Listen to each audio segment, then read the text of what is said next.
சொல்லு, திரும்பி வந்துட்டேன்னு.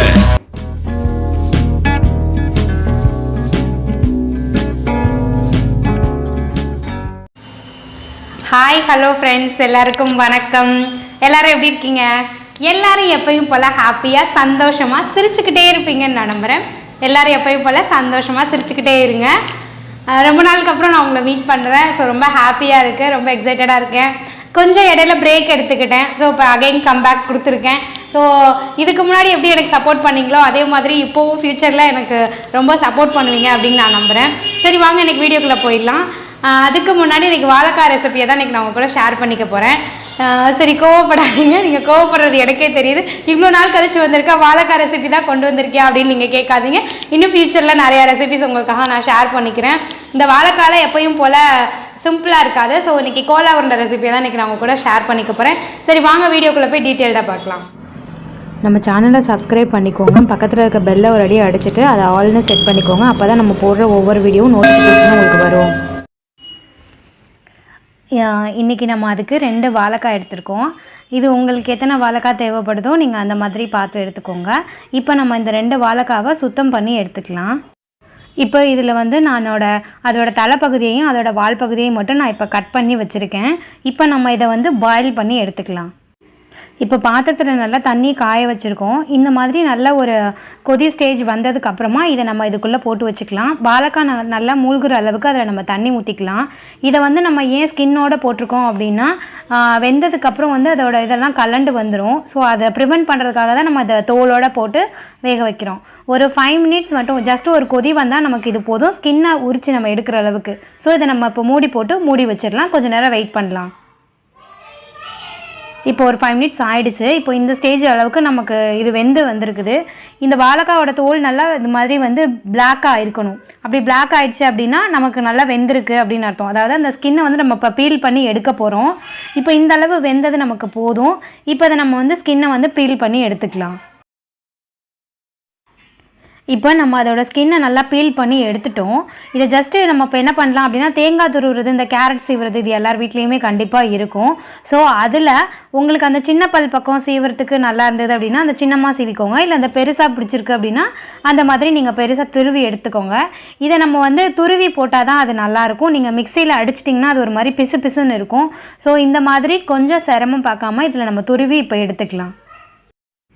இப்போ இதில் நம்ம எல்லாமே துருவி எடுத்தாச்சு. இந்த அளவுக்கு நல்லா உதிரியாக இருக்குது பாருங்கள். இந்த அளவுக்கு நம்ம இதை துருவி எடுத்துக்கலாம். இப்போ இதுக்கு நம்ம தேவையான அளவு மசாலா ஆட் பண்ணிக்க போகிறோம். எல்லாமே நம்ம ட்ரையாக தான் அரைக்க போகிறோம், தண்ணி எதுவும் விட தேவையில்லை. ஸோ இப்போ இதுக்கு என்ன மசாலா தேவைப்படுது அப்படின்னு பார்த்தீங்கன்னா ஒரு 1/4 மூடி போல் நான் தேங்காவை இந்த மாதிரி துருவி எடுத்து வச்சுருக்கேன். இதை நம்ம மிக்ஸி ஜாருக்கு மாற்றிக்கலாம். இப்போ நம்ம மிக்ஸி ஜாரில் இதை நம்ம மாற்றியாச்சு. இது கூட நம்ம 1 ஸ்பூன் போல் சோம்பு பெருஞ்சீரகம் ஆட் பண்ணிக்கலாம். ஒரு 2லேருந்து ஒரு 3 டீஸ்பூன் போல் நம்ம பொட்டுக்கடலை ஆட் பண்ணிக்கலாம். ஒரு 1/2 ஸ்பூன் போல் சீரகம் நம்ம இதில் ஆட் பண்ணிக்கலாம். இதெல்லாம் போடும்போது நல்லா வாசமாக இருக்கும். ஸோ இப்போ இதை நம்ம நல்லா கிரைண்ட் பண்ணி எடுத்துகிட்டு வந்துக்கலாம். தண்ணி எதுவும் ஊற்றாமல் நம்ம ட்ரையாகவே தான் இதை கிரைண்ட் பண்ண போகிறோம். ஜஸ்ட் ஒரு கோட் மட்டும் பண்ணினா போதும். நம்ம போட்டு அதை அரைச்சி எடுத்துகிட்டு வந்துக்கலாம். இப்போ நம்ம இதை நல்லா அரைச்சி எடுத்துகிட்டு வந்தாச்சு. இந்த மாதிரி தான் இருக்கணும். நீங்கள் தண்ணி விட்டுட்டிங்க அப்படின்னா நம்மளுக்கு அது உருண்டை பால் பிடிக்க வராது. ஸோ அதுக்காக தான் நம்ம ட்ரையாகவே இதை பண்ணுறோம்.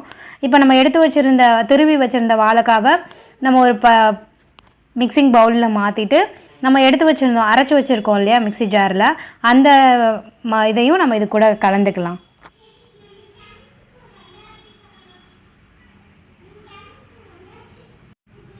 நெக்ஸ்ட்டு இதுக்கு நம்ம வெங்காயம் கட் பண்ணி எடுத்துக்கலாம். சின்ன வெங்காயம் ஒரு 10 போல் நம்ம சின்ன வெங்காயம் எடுத்துக்கலாம். ஒரு 2லேருந்து ஒரு 3 பச்சை மிளகாய் எடுத்துக்கலாம். கொஞ்சமாக மல்லித்தலை, கொஞ்சமாக கருவேப்பிலை, இது மட்டும் நமக்கு போதும். காரம் உங்களுக்கு எந்த அளவுக்கு தேவைப்படுதுன்னு பார்த்துட்டு அதுக்கு தகுந்த மாதிரி நீங்கள் பச்சை மிளகாய் ஆட் பண்ணிக்கோங்க. ஸோ குழந்தைங்க சாப்பிட்றதுனால பச்சை மிளகாய் உங்களுக்கு வேண்டாம் அப்படின்னு நினச்சிங்கன்னா நீங்கள் அதை அவாய்ட் பண்ணிக்கோங்க. எல்லாத்தையும் நம்ம இதில் போட்டு இப்போ அதை நல்லா பிசைஞ்சு வச்சுக்கலாம். இதுக்கு தேவையான அளவு உப்பு ஆட் பண்ணிக்கலாம். இப்போது கொஞ்சமாக நம்ம கரம் மசாலா ஆட் பண்ணிக்கலாம். கரம் மசாலா போடும்போது இதோட வாசம் நல்லா செம்மையாக இருக்கும். ஸோ அதுக்காக தான் ஒரு டீஸ்பூன் போல் நம்ம கரம் மசாலா ஆட் பண்ணிக்கலாம். நெக்ஸ்ட்டு கொஞ்சமாக இஞ்சி பூண்டு பேஸ்ட், அதுவும் ஒரு டீஸ்பூன் போல் நம்ம இதில் ஆட் பண்ணிக்கலாம். இப்போ இது எல்லாம் நல்லா மிக்ஸ் ஆகுற அளவுக்கு நல்லா இதை வந்து பிசைஞ்சு விட்டுக்கலாம். நல்லா எல்லா பக்கமும் கிளறி விட்டு நல்லா கையாலவே அழுத்தி பிசையணும்.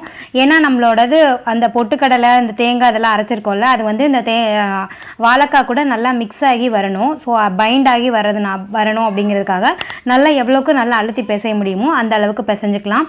நம்ம ஏற்கனவே காரத்துக்கு பச்சை மிளகாய் போட்டிருக்கோம். சம்டைம்ஸ் காரம் பத்தலை அப்படின்னு நீங்கள் ஃபீல் பண்ணீங்க அப்படின்னா தனி மிளகாய் தூளும் நம்ம இது கூட ஆட் பண்ணிக்கலாம். ஸோ இப்போ அதை நல்லா எல்லா பக்கமும் ஈவனாக ஸ்ப்ரெட் ஆகுற மாதிரி நம்ம எல்லா பக்கமும் கலந்து விட்டுட்டு பால் பிடிக்க ஆரம்பிச்சிடலாம். நல்லா இப்போ எல்லா பக்கமும் பிசைஞ்சாச்சு. கையில் கொஞ்சமாக ஆயில் அப்ளை பண்ணிக்கோங்க.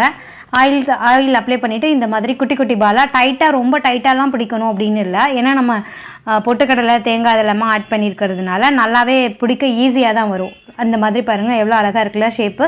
நீங்கள் வெறும் இந்த பால் மட்டும்தான் போடணும் அப்படின்னு இல்லை. உங்களுக்கு வேறு என்ன ஷேப்லாம் உங்கள் க்ரியேட்டிவ் மைண்டுக்கு வேறு என்னெல்லாம் பண்ணால் நல்லாயிருக்கும் அப்படின்னு நீங்கள் ஃபீல் பண்ணுறீங்களோ அந்த மாதிரி உங்களோட ஐடியாவுக்கு தெரிஞ்ச மாதிரி இன்னும் நிறையா ஷேப்ஸ் கூட நீங்கள் பிடிச்சி வச்சுக்கலாம்.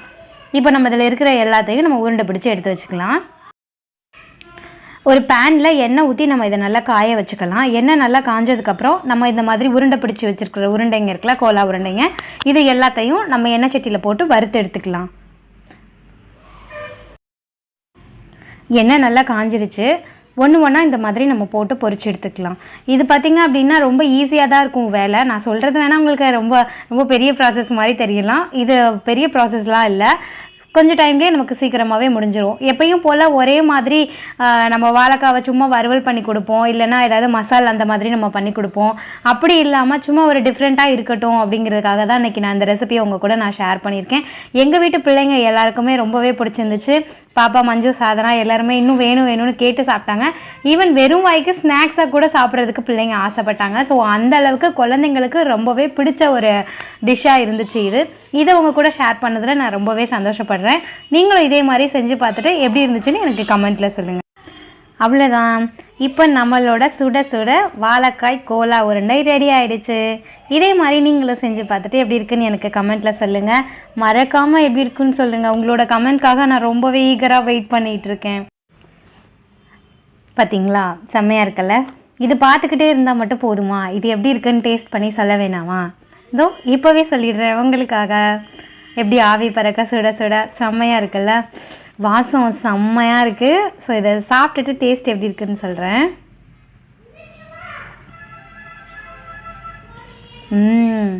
செம்மையாக இருக்குது. நல்ல முறுமுறுன்னு கிறிஸ்பியாக செம்ம அட்டகாசமாக வந்திருக்கு. நீங்களும் செஞ்சு பார்த்துட்டு எப்படி இருக்குன்னு சொல்லுங்கள். என்ன ஃப்ரெண்ட்ஸ், வீடியோ பார்த்தீங்களா? உங்களுக்கு பிடிச்சிருந்துச்சா? இதே மாதிரி நிறைய ரெசிபி உங்கள் கூட நான் ஷேர் பண்ணிக்கலான்னு இருக்கேன். தொடர்ந்து எனக்கு சப்போர்ட் பண்ணுங்கள், லைக் பண்ணுங்கள், கமெண்ட் பண்ணுங்கள், ஷேர் பண்ணுங்கள் உங்கள் ஃப்ரெண்ட்ஸ் அண்ட் ஃபேமிலி கூட மறக்காமல். Thank you friends, thank you so much.